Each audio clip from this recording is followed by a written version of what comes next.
Good morning, ladies and gentlemen. My name is Willem van der Brugge and I'm the Secretary General of the Confederation of European Probation, CEP. And we are delighted to have you here and to participate and share in this Criminal Justice Platform webinar on victims' rights in Europe. Why do they matter for offender reintegration? But before we start, let me please introduce briefly the Criminal Justice Platform and the organizations behind the platform. The Criminal Justice Platform is a partnership of three network organizations: the European Forum for Restorative Justice, EFRJ, Europris, and the Confederation of European Probation, CEP. The three organizations together are equally represented in the platform. Each of them have a wide membership of organizations from across Europe, comprising public authorities, non-governmental organizations, academic institutions, and individual experts. All three organizations have a different focus in the criminal justice chain: restorative justice, prison, and probation.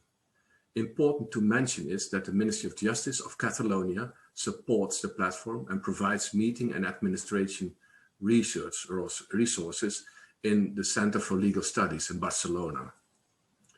It all started 10 years ago. In 2011, the three organizations decided to explore the value and commitment to cooperate on issues that are of relevance for all the three organizations. And as a result, the Criminal Justice Platform chose the implementation of the EU Victims Directive as one of the main shared points of attention and started its joint work in 2012. Over the years, the platform organized various workshops on victims' rights and the implementation of the EU directive, but also on violent extremism and on alternatives to detention. Many events were hosted by the Center for Legal Studies in Barcelona. In 2017, the Criminal Justice Platform started organizing so-called summer courses in the Center for Legal Studies in Barcelona. Until now, very successful events. But due to the current COVID-19 outbreak in 2020, the platform postponed its fourth international summer course in Barcelona to November of this year. However, instead of holding the summer course this year, the Criminal Justice Platform organized a series of free webinars with key experts on these topics. This webinar on victims' rights in Europe is one of them. And now let me briefly introduce the three organizations behind the Criminal Justice Platform. I start with the European Forum for Restorative Justice, EFRJ. It's an international network organization connecting members active in the field of restorative justice as practitioners, academics, and policymakers throughout Europe and beyond. EFRJ is a non-political and non-governmental organization.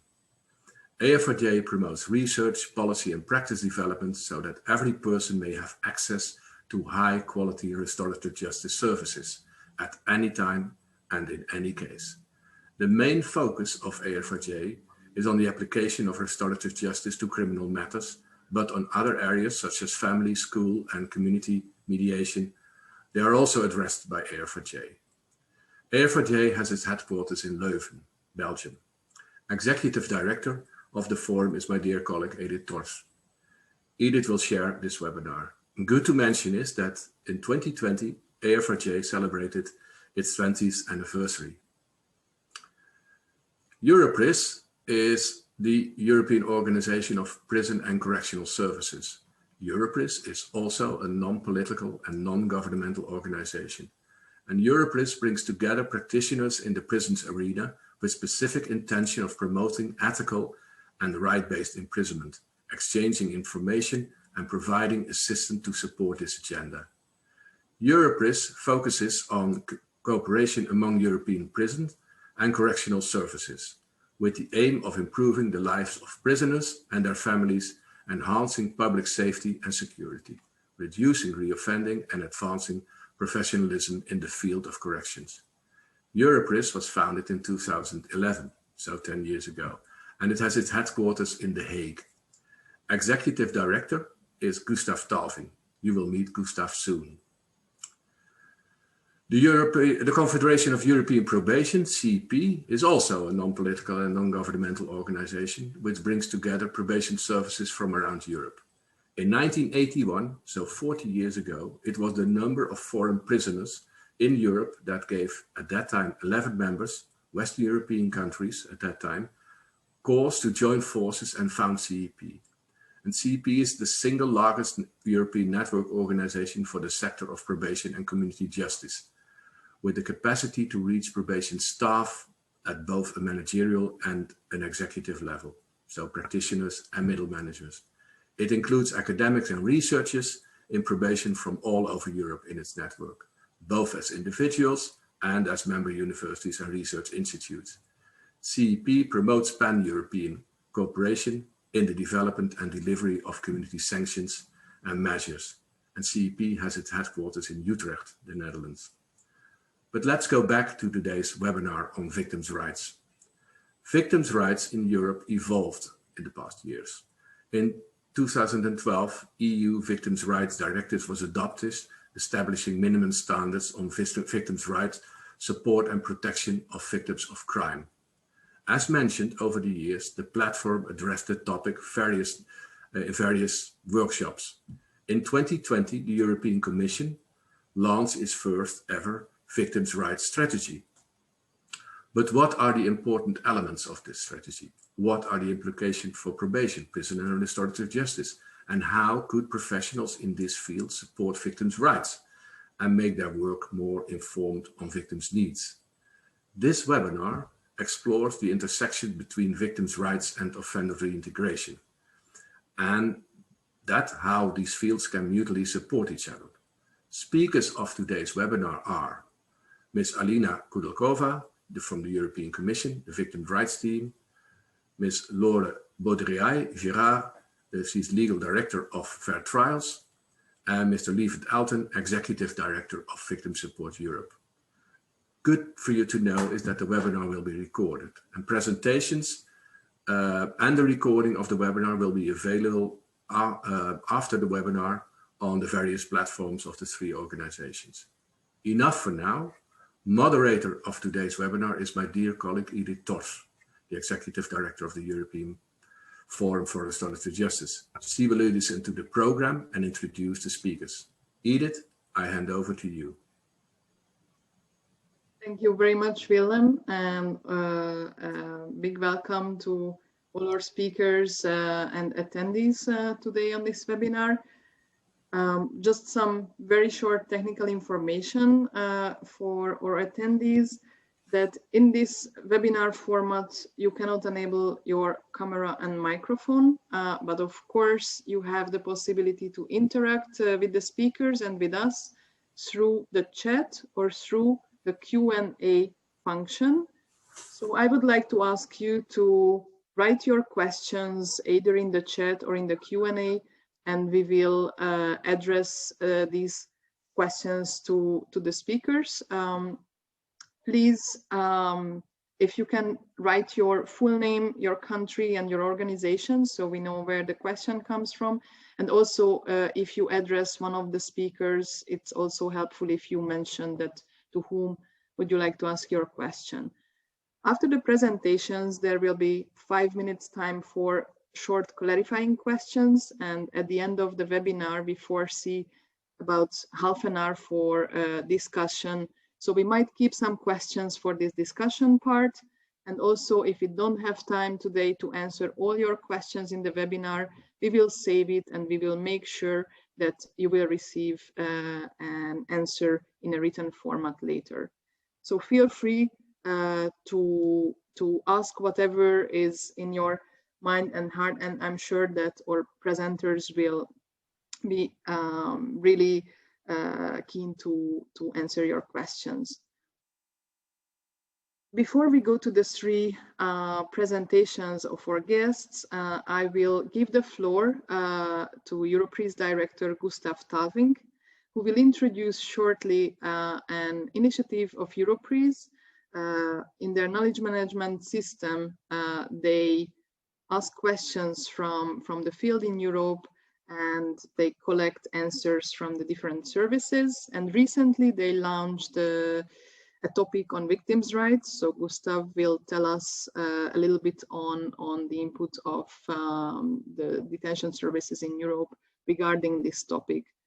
Gustav is the director of Europris since a few months following Kirsten Havlicek, but he has a history with the organization as policy officer, and he also worked in the Swedish detention service. So Gustav, the floor is yours. Thank you so much, Edith. Let me start with sharing my screen.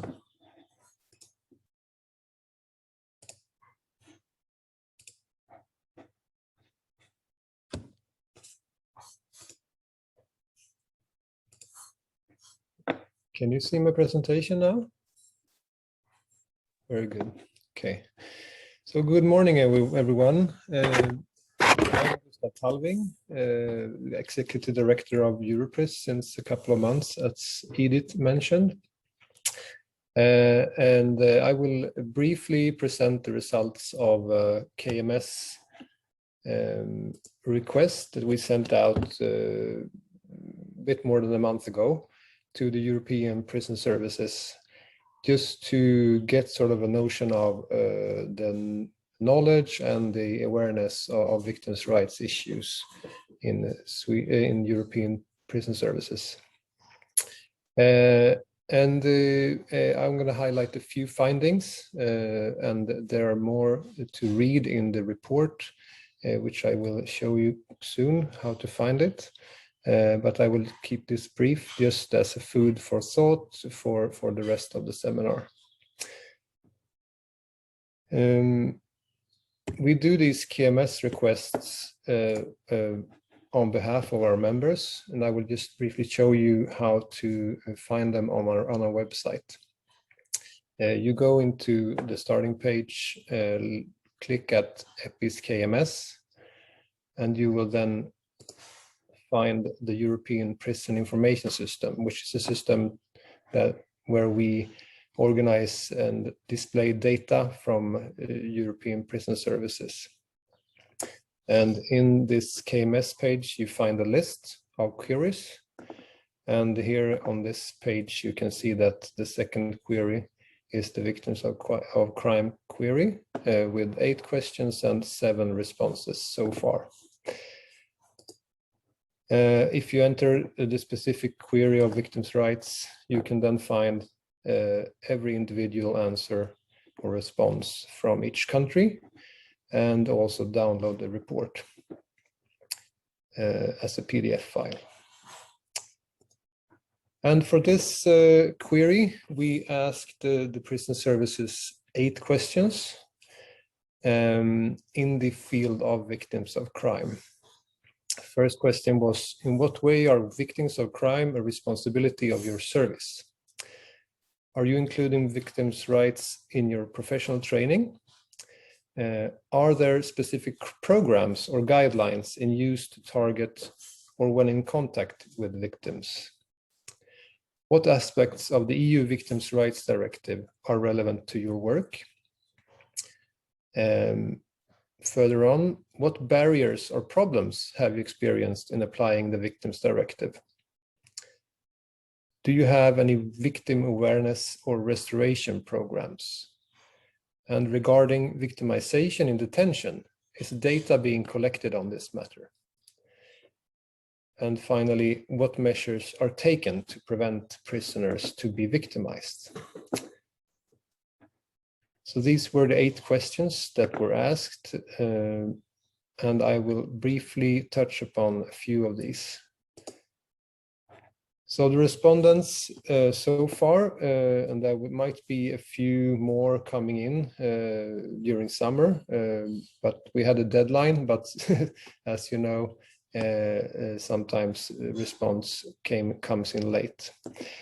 So we have response from Latvia, Lithuania, Spain, Romania, Slovakia, Finland, and Catalonia, these jurisdictions.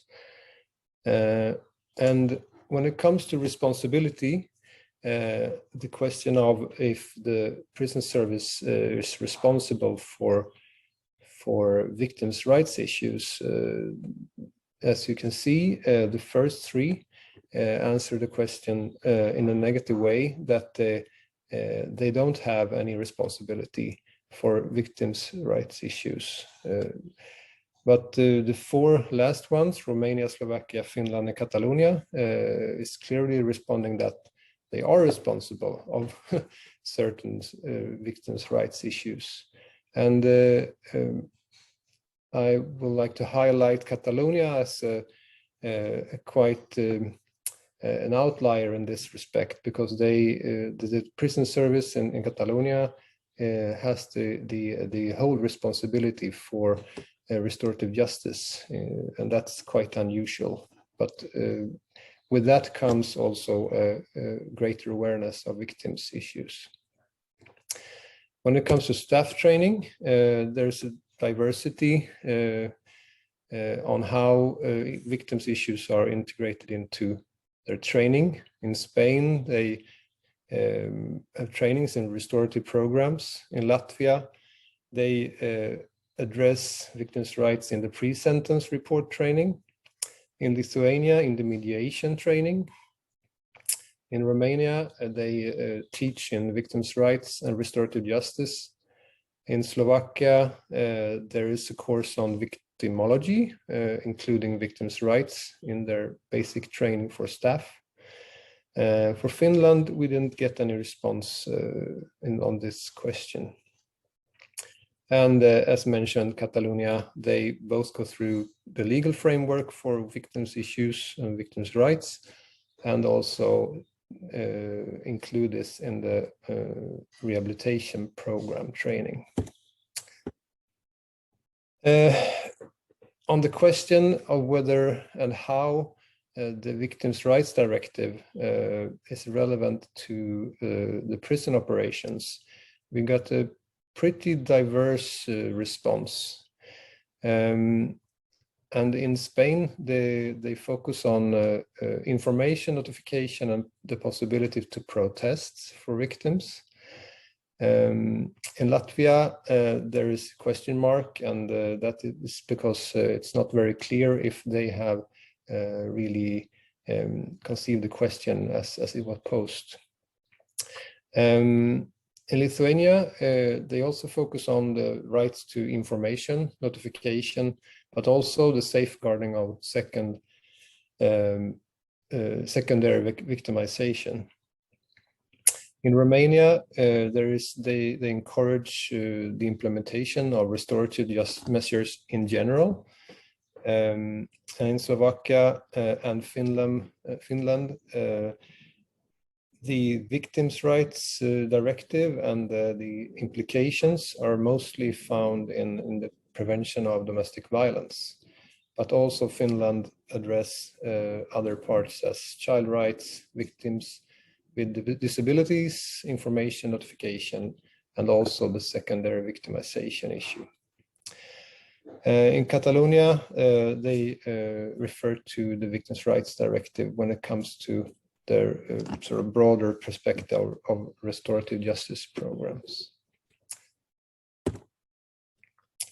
And when it comes to the question of victim awareness and restoration programs, there is also a diversity between these respondents. In Spain, they just answer yes to the question, but with no further specification.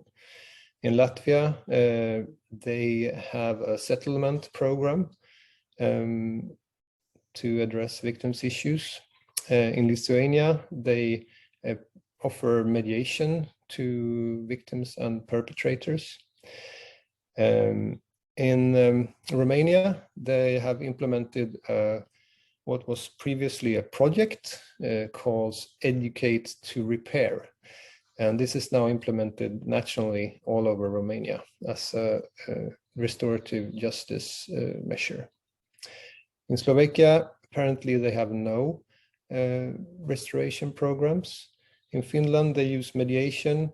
And again, Catalonia have a broader perspective of restorative justice and these programs. So these were the 3 examples I wanted to show you, tell you a bit more about. If you want to read further, you can, as I said, download the PDF on the website, and you get all the responses listed like this, as I show you in the presentation. That is it for now, I think. And if you have further questions on these materials, we can address them in the Q&A later on. Thank you for listening, and over to you, Edith. Thank you very much, Gustav. If you can stop sharing, yes, thank you very much. We want to open the floor now for questions regarding this presentation, but you can address Gustav at the end, at the discussion part of